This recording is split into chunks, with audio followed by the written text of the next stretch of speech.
السلام عليكم ورحمة الله وبركاته. من غزة العزة، من أرض الفداء والثبات، من أرض الصبر والاحتساب والرضا بما قسم الله عز وجل، نبرق بهذه الرسائل ونرسلها للمسلمين.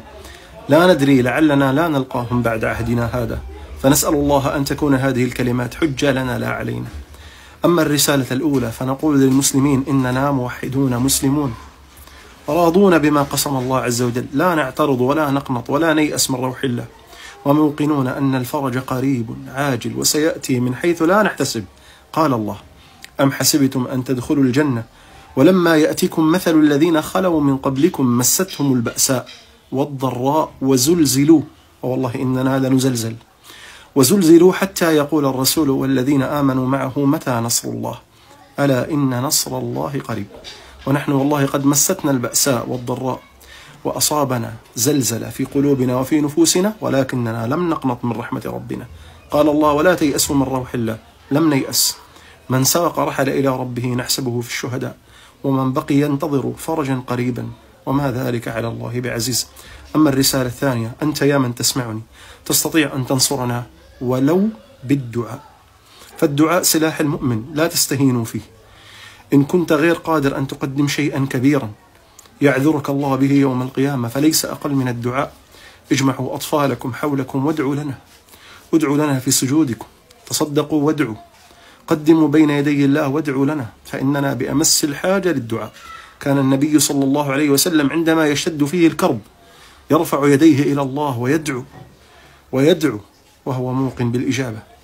الثالثة، نريدكم أيها المسلمين يا من تسمعون هذا المقطع، أوصلوا أصواتنا للمسلمين في مشارق الأرض ومغاربها، فما زال في الأمة نيام ينتظرون الأبابيل تأتي، والله لربما لو أتت لقذفتنا وقذفتهم بالحجارة، ولا حول ولا قوة إلا بالله.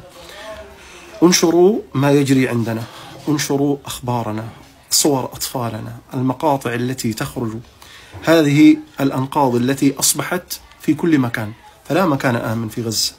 بنايات، مربعات سكنية سقطت على رؤوس ساكنيها دون حتى سابق انذار، وأناس من إخواننا وأحبابنا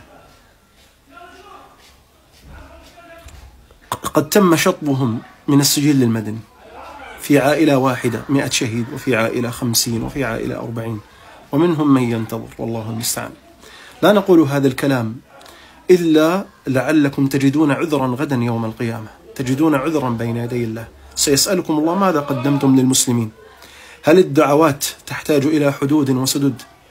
هل خروجكم في الشوارع تنادوا الناس وترفعوا أصواتكم تذكروا الآخرين وهم نيام؟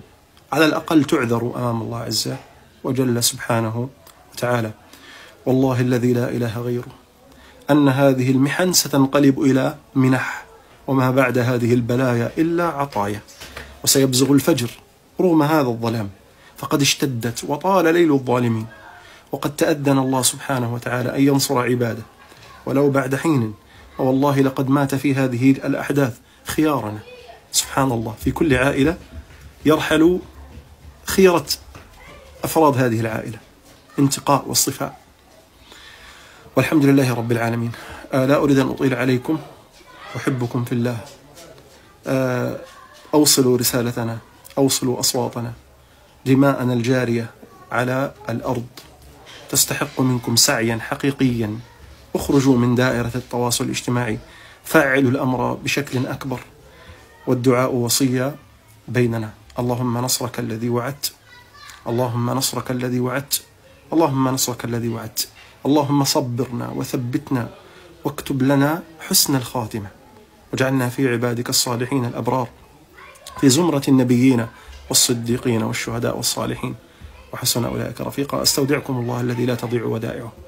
لقاؤنا ربما يكون في القدس كما قال من سبقنا، أو في جنات عدن هناك حيث لا فراق ولا غياب.